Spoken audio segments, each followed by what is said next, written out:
आज की यह वीडियो मैं एक्सीलरेशन त्वरण टॉपिक पर बनाया है।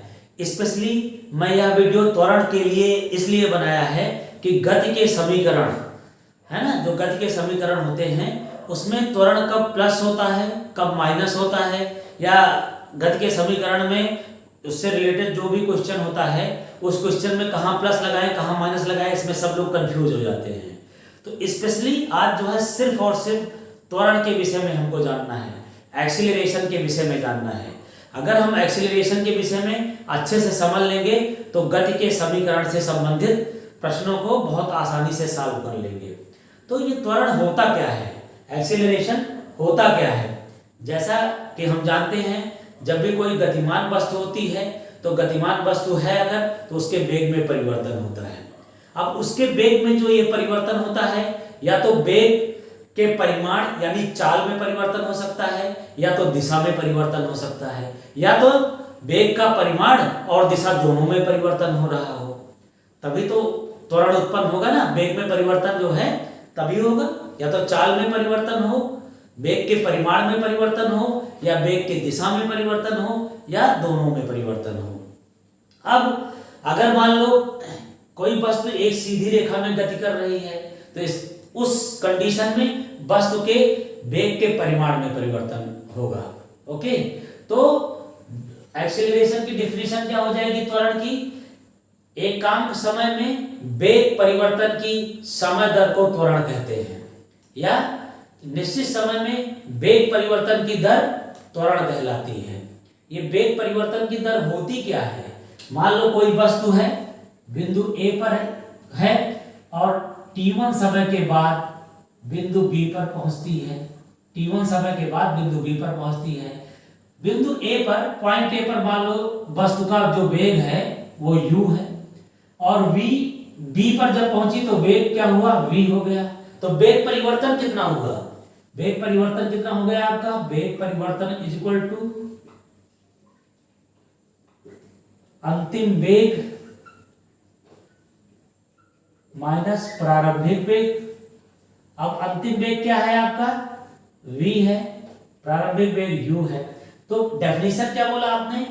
वेग परिवर्तन की समय दर को त्वरण कहते हैं। त्वरण को हमेशा, एक्सीलरेशन को हमेशा स्मॉल a से प्रदर्शित करते हैं। तो परिभाषा के अनुसार क्या हो गया? वेग परिवर्तन में लगा समय या समय दर को, मान लो t1 ना कह के t बोले, बिंदु A से बिंदु B तक जाने में अगर t समय लगता है तो उसमें जो वेग परिवर्तन हो रहा है उसकी समय, उसमें लगे समय को, यानी b minus you upon T. तो ये क्या हो गया? इसको त्वरण बोल देते हैं। तो या एकांक समय में अगर t बराबर 1 आप ले लिया तो दूसरी डेफिनेशन है एकांक समय में वेग परिवर्तन की समय दर, वेग परिवर्तन की दर को त्वरण कहते हैं, एक्सीलरेशन कहते हैं। तो आपको एक्सीलरेशन क्लियर हो गया होगा कि किसी वस्तु, जब भी कोई वस्तु गतिमान है तो एक बिंदु से दूसरे बिंदु तक जाने में जो समय लगता है और उस समय के सापेक्ष जितना वेग परिवर्तन हो रहा है उसको क्या बोल देंगे? त्वरण बोल देंगे, एक्सीलरेशन। यानी वेग परिवर्तन की समय दर को त्वरण कहते हैं। तो इसको लिख भी सकते हैं हम लोग, वेग परिवर्तन की समय दर को त्वरण कहते हैं। ओके, तो ये क्लियर हो गया डेफिनेशन। पहले तो डेफिनेशन समझिए। और दोस्तों, अगर आज आपने ये एक्सीलरेशन के बेसिक अगर आज आपने समझ लिया तो आप गति के समीकरण से संबंधित क्वेश्चन को बहुत आसानी से सॉल्व कर लेंगे। इसीलिए मैंने ये वीडियो स्पेशली एक्सीलरेशन ही टॉपिक पर बनाया हुआ है। तो आपने ये समझा क्या बोल, अभी एक्सीलरेशन की डेफिनेशन क्या बताया आपने? वेग परिवर्तन की समय दर को त्वरण कहते हैं। अब त्वरण स्केलर क्वांटिटी है या वेक्टर क्वांटिटी है, अदिश राशि है या सदिश राशि है, इसके विषय में भी जान लेते हैं। अब चूंकि यहाँ पर वेग है ना, वेग परिवर्तन का मतलब वेग है, तो वेग कौन सी राशि होती है? सदिश राशि होती है। तो जब वेग सदिश राशि है तो त्वरण भी क्या हो जाएगा? एक्सीलरेशन भी क्या हो जाएगा? सदिश राशि हो जाएगी। क्लियर हो गया? त्वरण भी सदिश राशि हो जाएगी या वेक्टर क्वांटिटी हो जाएगी। है ना, यही बताया था वेक्टर क्वांटिटी हो जाएगी। ओके, तो एक कॉन्सेप्ट ये भी क्लियर हो गया। यूनिट क्या होगी इसकी, इसका मात्रक क्या होगा, तो आइए इसके मात्रक के विषय में जाने। अब यहाँ हेडिंग देते हैं व्हाट इज द मीनिंग, मतलब इसकी यूनिट क्या होगी, मात्रक क्या होगा। तो ए का मात्रक यानी एक्सीलरेशन का मात्रक क्या होगा, वेग का मात्रक, वेग परिवर्तन का मात्रक यानी वेग का मात्रक बटे समय का मात्रक, यही तो होगा। ऐसे ही निकालते हैं मात्रक परिभाषा के अनुसार। वेग का मात्रक मान लो इसको मैं यूनिट एमकेएस सिस्टम में ले रहा हूं, एमकेएस सिस्टम में। तो क्या हुआ, एमकेएस में वेग का मात्रक क्या होता है, मीटर प्रति सेकंड और अपान सेकंड समय का। तो क्या हो जाएगा, मीटर प्रति सेकंड का स्क्वायर। तो आपको त्वरण जो है एक्सीलरेशन वेक्टर क्वांटिटी है या स्केलर क्वांटिटी है, सदिश राशि है या अदिश राशि है, इसके विषय में पता चल गया। क्यों, क्योंकि इसमें वेग है, वेग एक सदिश राशि होती है, तो त्वरण भी एक्सीलरेशन भी एक सदिश राशि हो जाएगी। मात्रक अगर एमकेएस सिस्टम में देखें तो वेग का जो मात्रक होगा और समय का जो मात्रक होगा उसको जब हम मल्टीप्लाई करते हैं तो फाइनल मात्रक इसका मीटर प्रति सेकंड स्क्वायर निकलता है। क्यों, क्योंकि वेग का मात्रक क्या होता है, मीटर प्रति सेकंड, और समय का मात्रक सेकंड हुआ तो मीटर प्रति सेकंड स्क्वायर हो गया। तो आपने अभी एक्सेलरेशन की डेफिनेशन, यूनिट और वेक्टर क्वांटिटी है या स्केलर क्वांटिटी है, इसके विषय में आपने जाना। अब त्वरण के प्रकार, त्वरण कितने प्रकार के होते हैं, तो त्वरण को हम 3 प्रकार से डिफाइन करते हैं। पहला क्या होता है, टाइप्स ऑफ एक्सेलरेशन के विषय में आइए जानते हैं। इसको बहुत ध्यान से सुनिएगा, है ना, कंसंट्रेट होके इस वीडियो को बहुत ही कंसंट्रेट होके देखिएगा। छोटे से 2 डेफिनेशन है, 2-3 डेफिनेशन, और लाइफ टाइम आप गति के समीकरण से संबंधित कोई भी क्वेश्चन बहुत आसानी से आप लगा लेंगे। तो त्वरण के प्रकार की अगर बात करें, त्वरण के प्रकार, तो पहला हम एक समान त्वरण कहते हैं। पहला त्वरण क्या होता है, एक समान त्वरण। ये क्या होता है, इसको इंग्लिश में बोलते हैं यूनिफॉर्म एक्सीलरेशन, है ना। जब किसी वस्तु के वेग में समान समयांतराल में समान वेग परिवर्तन हो रहा हो तो उसमें उत्पन्न त्वरण क्या कहलाता है, एक समान त्वरण कहलाता है। जब किसी वस्तु के वेग में समान समयांतराल में समान वेग परिवर्तन हो रहा हो तो त्वरण एक समान त्वरण कहलाता है। आइए इसको लिख लें। जब किसी वस्तु के वेग में समान समयांतरालों में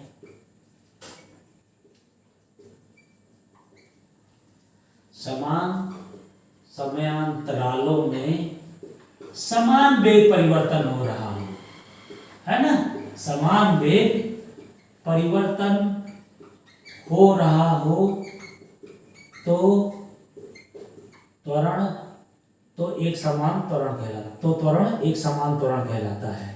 तो इस टाइप में जो एक्सेलरेशन है वो एक समान त्वरण कहलाता है।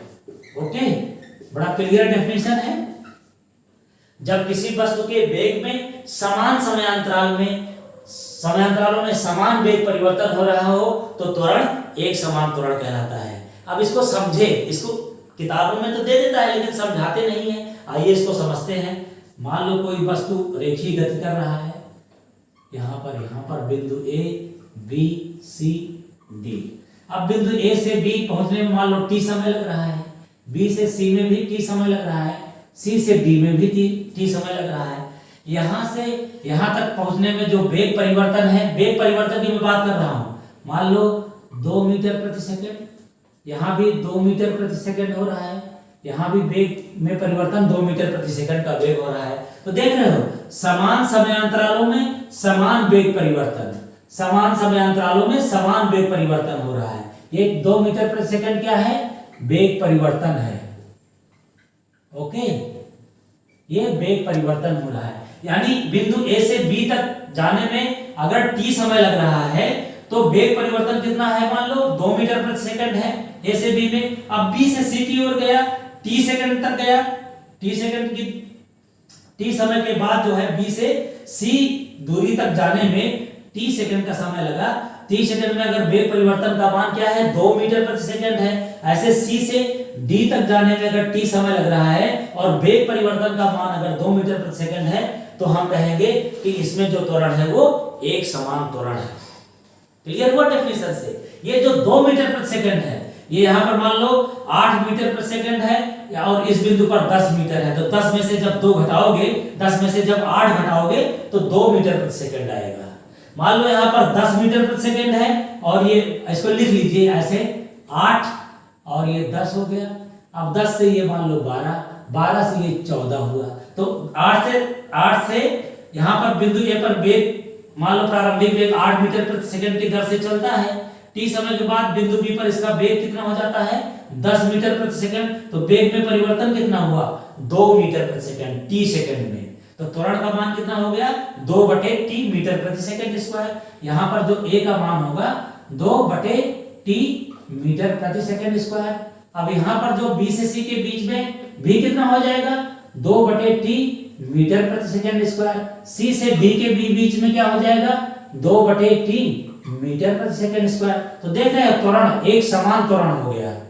अब इस टी को हम अगर मान लो 1 सेकंड ले लिए, यहाँ पर 1 सेकंड ले लिया, यहाँ पर 1 सेकंड ले लिया, तो त्वरण का मान अगर टी को यहाँ पर 1 रखेंगे तो 2 मीटर प्रति सेकंड स्क्वायर, t = 1 हो जाएगा आपका।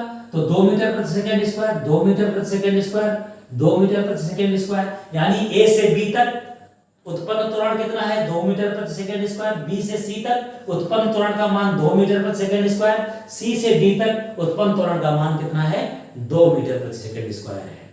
तो इस तरह से उत्पन्न त्वरण को क्या बोल देंगे, एक समान त्वरण, यूनिफॉर्म एक्सीलरेशन।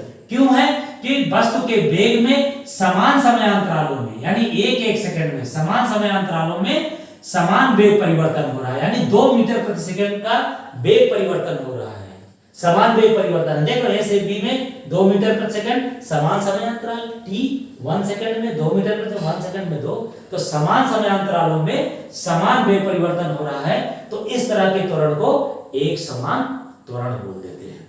तो उम्मीद है कि ये डेफिनेशन आपको समझ में आ गई होगी। अब दूसरा त्वरण क्या होता है, असमान त्वरण।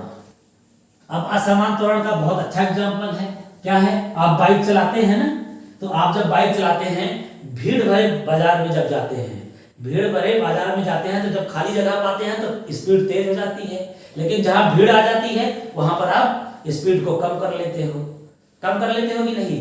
तो अब डेफिनेशन क्या बोले, इस एग्जांपल को देखते हुए दूसरा जो त्वरण है असमान त्वरण, नॉन यूनिफॉर्म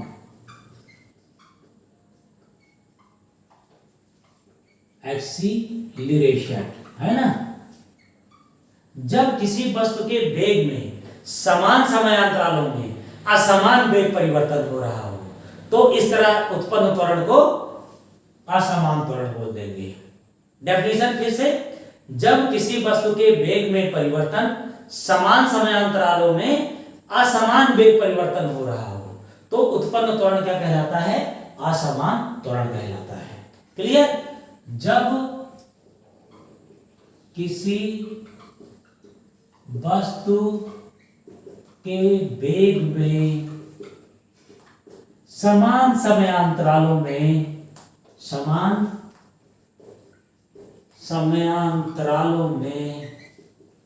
असमान वेग परिवर्तन हो रहा हो, असमान वेग परिवर्तन हो रहा हो, तो त्वरण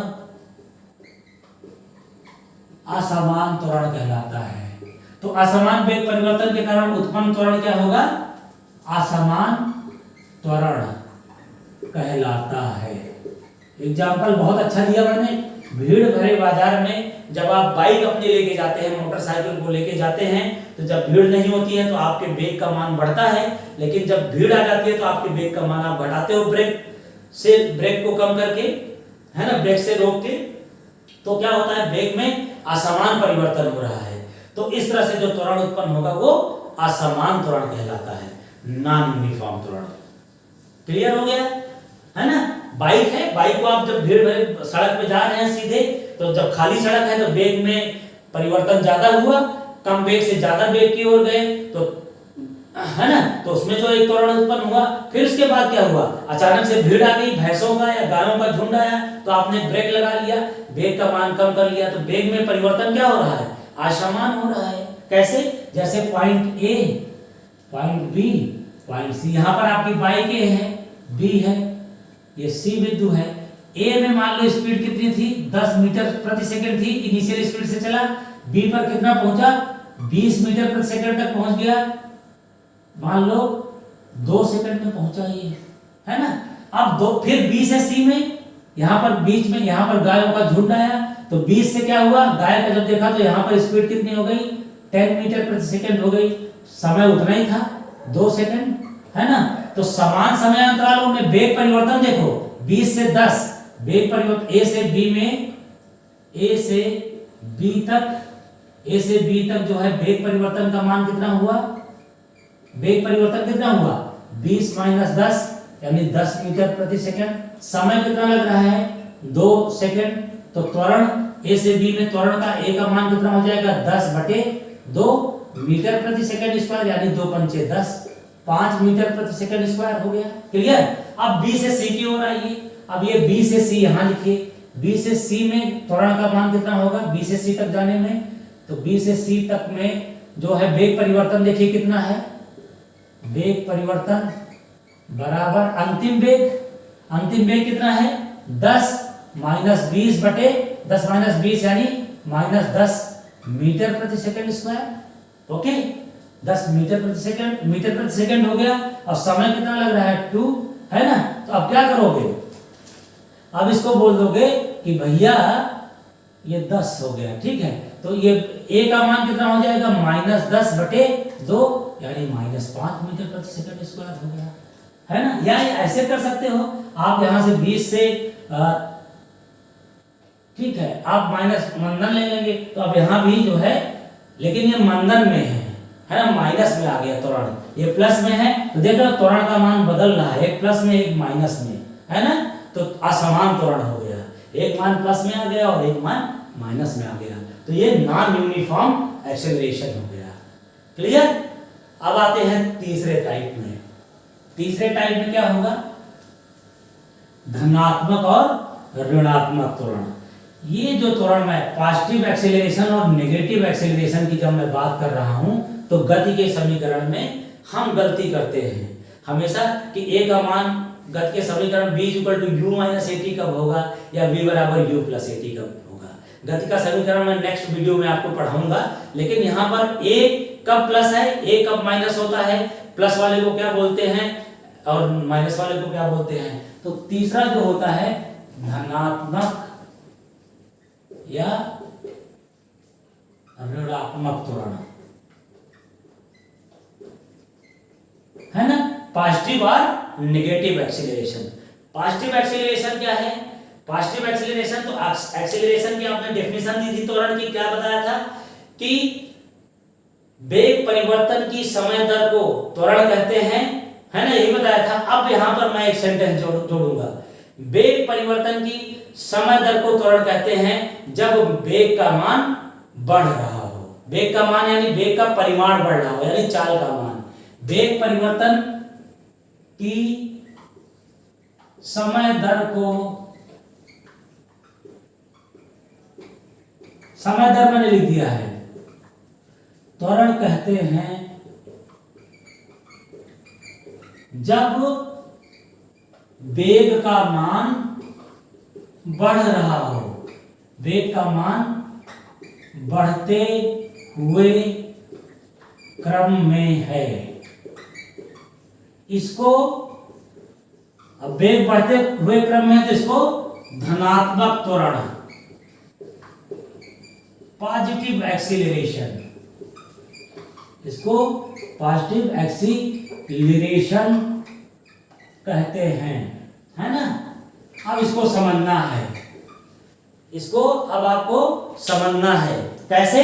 मैंने बोला वेग परिवर्तन की समय दर को त्वरण कहते हैं जब वेग का मान बढ़ते हुए क्रम में है। इसको धनात्मक त्वरण भी कहते हैं। कैसे? अब पॉइंट ए है, पॉइंट बी है, ए से बी तक जाने में मान लो 3 सेकंड लगा, है ना? ए से बी तक जाने में 3 सेकंड लगा। अब यहां पर वेग कितनी थी? 10 मीटर प्रति सेकंड थी। बिंदु बी तक आते इसकी वेग का मान कितना हो गया? 40 मीटर प्रति सेकंड। तो वेग का मान बढ़ते हुए क्रम में है। इनिशियल वेलोसिटी, प्रारंभिक वेग का मान 10 मीटर प्रति सेकंड है, लेकिन अंतिम वेग का मान बढ़ते हुए क्रम में हो गया 40 मीटर प्रति सेकंड हो गया। तो वेग परिवर्तन कितना हुआ? वेग परिवर्तन इज इक्वल टू प्रारंभिक वेग माइनस अंतिम वेग हुआ। अब प्रारंभिक वेग का मान, सॉरी उल्टा बोल दिया मैंने, फिर से लिख लेते हैं, यहां पर लिखते हैं अच्छे से क्लियर हो जाए। अब वेग परिवर्तन, त्वरण का मान निकालना है ना, तो वेग परिवर्तन बराबर क्या हुआ? अंतिम वेग माइनस प्रारंभिक वेग। अब अंतिम वेग का मान कितना है? 40 माइनस 10 यानी 30 मीटर प्रति सेकंड हो गया। समय कितना लग रहा है? 3 सेकंड। तो त्वरण ए का मान कितना हो जाएगा? वेग परिवर्तन, यही बताया था मैंने आपको, वेग परिवर्तन बटा समय, है ना? अब वेग परिवर्तन 30 मीटर प्रति सेकंड बटे 3, 3 दहम्मा 30 कितना हो गया? 10, ये 10 मीटर प्रति सेकंड स्क्वायर। तो मान किस प्लस में आया है, मान देख रहे हैं 40 में से 10 घटाया प्लस 30 हो गया। समय भी 3 सेकंड है, तो 30 बटा 3 यानी प्लस में आया। तो इस तरह के त्वरण को धनात्मक त्वरण कहते हैं। क्यों कहते हैं? मैंने आपको क्या बताया? वेग परिवर्तन की समय दर को त्वरण कहते हैं जब वेग का मान बढ़ते हुए क्रम में है। तो वेग का मान पॉइंट ए पर 10 मीटर प्रति सेकंड था, पॉइंट बी तक जब वो पहुंचा तो उसका अंतिम वेग कितना हो गया? 40 मीटर प्रति सेकंड, यानी वेग का मान बढ़ते हुए क्रम में है। तो इस तरह वेग परिवर्तन की समय दर को, यानी 3 सेकंड, इस वेग 10 मीटर प्रति सेकंड से 40 मीटर प्रति सेकंड तक का वेग परिवर्तन होने में कितना समय लग रहा है? 3 सेकंड लग रहा है। तो इस वेग परिवर्तन, इस तरह के वेग परिवर्तन को क्या बोल देंगे? वेग परिवर्तन की समय दर को क्या बोल देंगे? धनात्मक त्वरण। क्यों धनात्मक बोलेंगे? क्योंकि वेग बढ़ते हुए क्रम में है। क्यों प्लस हो गया? क्योंकि अंतिम वेग जो है 40 है और प्रारंभिक वेग 10 है। तो जब घटाते हैं तो धन में ही मान आ रहा है, 30 मीटर प्रति सेकंड। ओके, तो वेग परिवर्तन बटे समय देखो 10 मीटर प्लस में आ गया, तो ये धनात्मक त्वरण होगा। धनात्मक त्वरण का मतलब क्या हुआ? कि जब वेग का मान बढ़ते हुए क्रम में हो, जब कोई वस्तु एक बिंदु से दूसरे बिंदु तक किसी निश्चित समय में उसके वेग का मान बढ़ रहा है, बढ़ते हुए क्रम में है, तब उस समय वेग परिवर्तन की समय दर क्या कहलाती है? धनात्मक त्वरण कहलाती है। कॉन्सेप्ट क्लियर हो गया होगा? क्लियर हो गया ना? आइए ऋणात्मक त्वरण की बात करते हैं। नेगेटिव एक्सीलरेशन, है ना? नेगेटिव एक्सीलरेशन, ऋणात्मक त्वरण। ओके, ये अगर धनात्मक त्वरण या पॉजिटिव एक्सीलरेशन या ऋणात्मक त्वरण या नेगेटिव एक्सीलरेशन का कॉन्सेप्ट अगर आपको क्लियर हो गया ना, तो आप गति के समीकरण से संबंधित हर एक सवाल को लगा लेंगे। अब आता है ऋणात्मक त्वरण।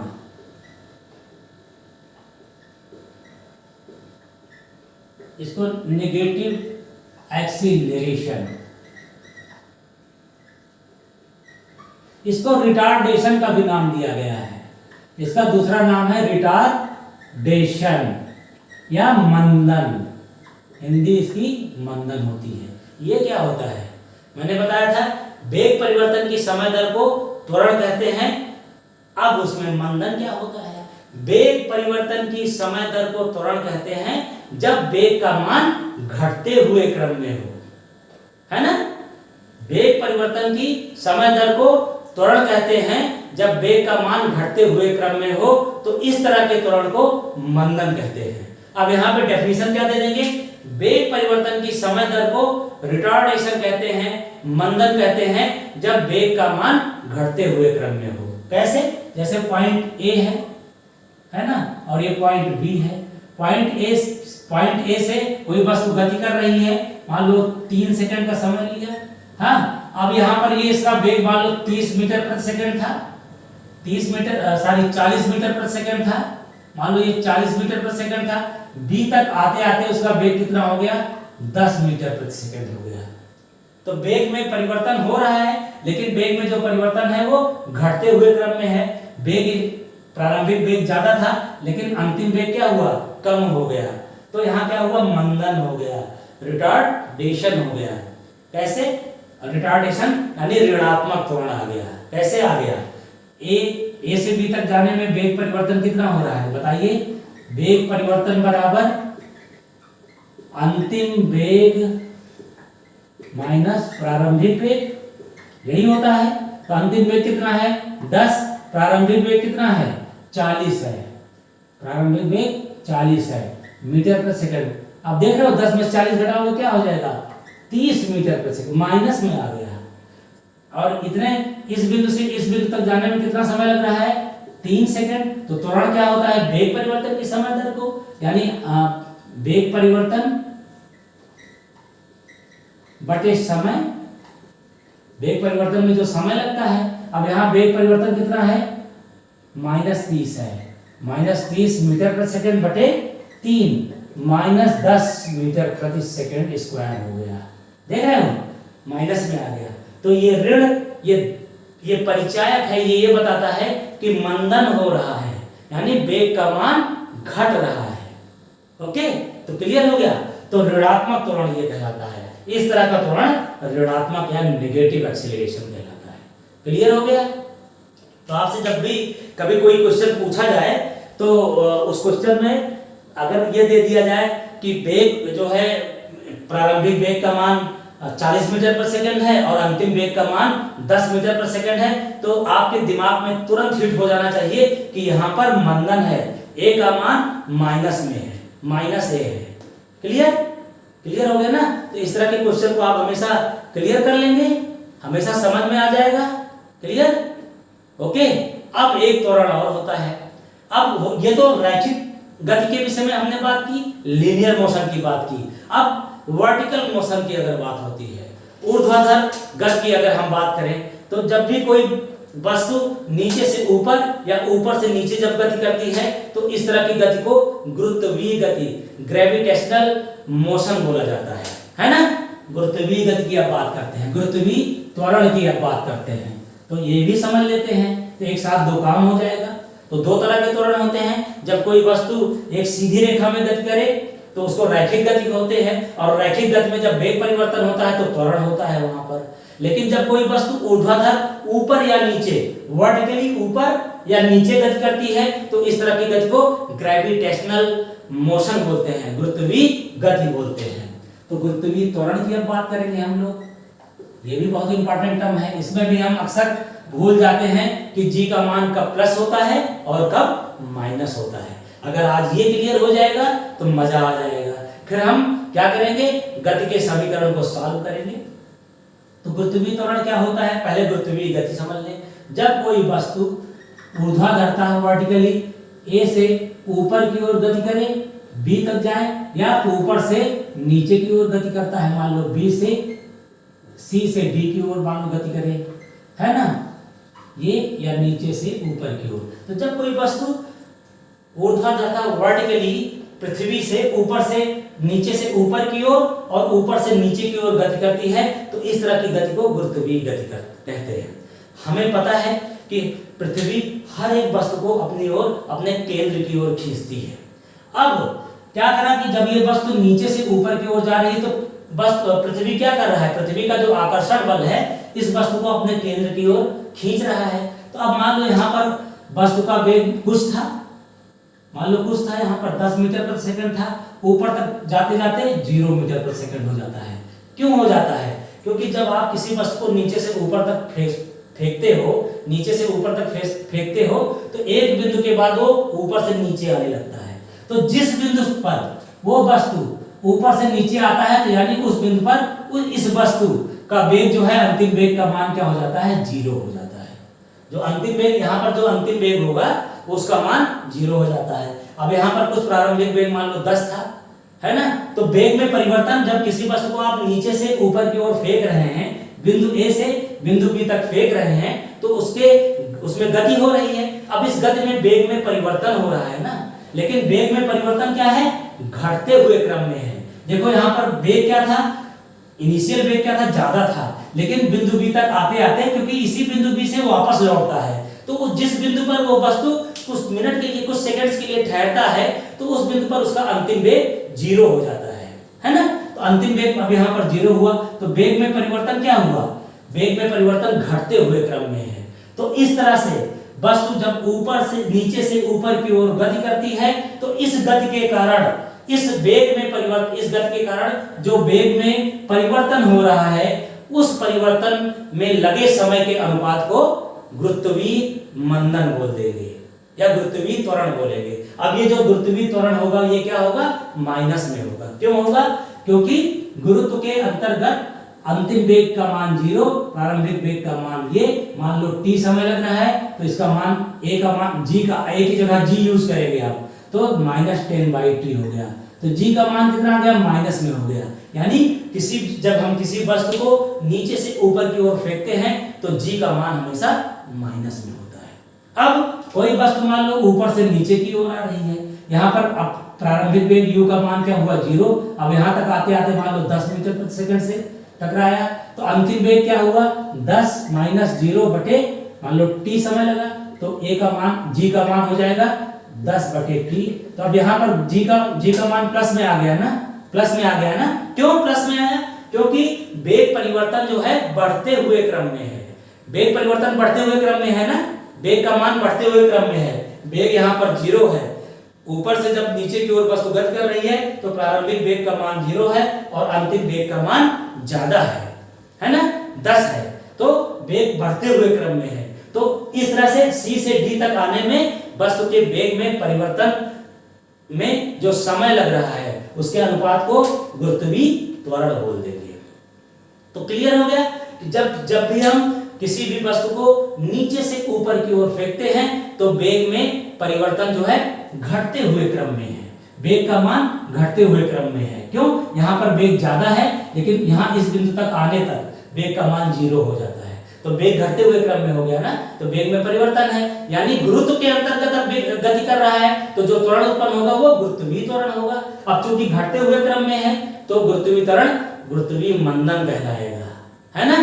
क्यों, क्योंकि g का मान माइनस में आ रहा है। अब ऊपर से नीचे की ओर जब वस्तु गति कर रहा है, जब वस्तु ऊपर से नीचे की ओर गति कर रहा है, तो वेग का मान क्या है, बढ़ते हुए क्रम में है। क्यों बढ़ते हुए क्रम में है, यहाँ पर वेग का मान, प्रारंभिक वेग का मान 0 था, लेकिन वस्तु पृथ्वी तक आता है जब, तो उसका वेग का मान बढ़ जाता है, हमेशा बढ़ जाता है। यहाँ पर धीरे धीरे वेग का मान बढ़ता जा रहा है, बिंदु D तक आते वेग का मान मैक्सिमम हो जाता है, तो वेग बढ़ते हुए क्रम में है। तो बढ़ते हुए क्रम में जो त्वरण है, जो गुरुत्वीय त्वरण है, वो हमेशा प्लस होगा। क्यों होगा, क्योंकि वेग परिवर्तन जो है, वेग परिवर्तन का मान प्लस में आ रहा है। क्यों, अंतिम वेग 10 है मान लो, और ये 0 है, तो 10 - 0/t 10/t हो गया ना। तो गुरुत्वीय त्वरण का मान हमेशा प्लस में होगा।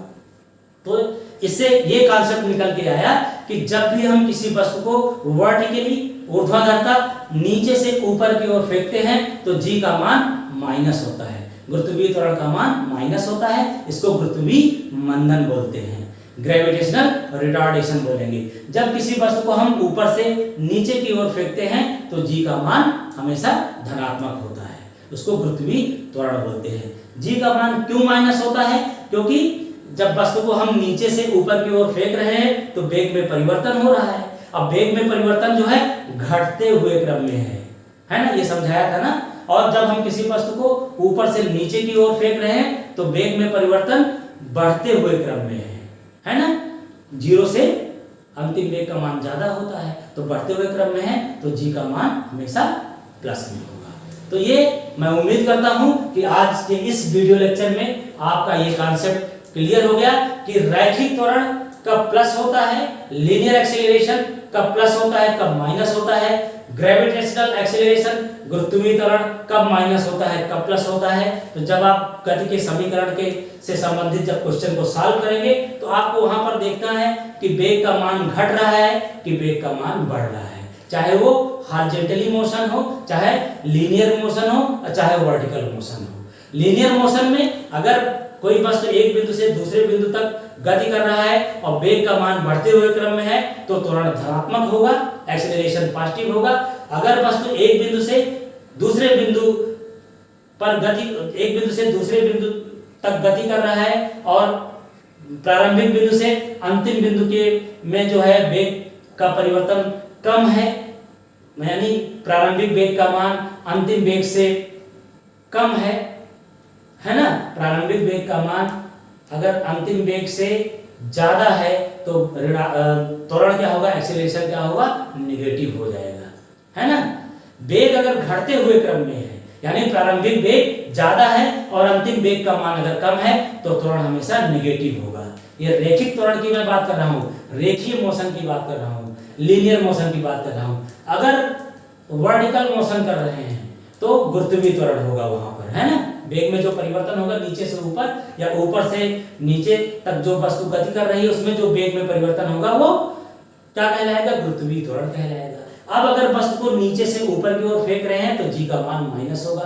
क्यों माइनस होगा, क्योंकि वेग का मान घटते हुए क्रम में है। लेकिन अगर वस्तु को ऊपर से नीचे की ओर फेंक रहे हैं तो वेग का मान बढ़ते हुए क्रम में है तो जी का मान प्लस होगा। तो मैं उम्मीद करता हूं कि एक्सेलरेशन से संबंधित सारे कॉन्सेप्ट आपको क्लियर हो गए होंगे। तो नेक्स्ट वीडियो में हम इस एक्सेलरेशन के कॉन्सेप्ट को गति के समीकरण में यूज करेंगे। थैंक यू, धन्यवाद।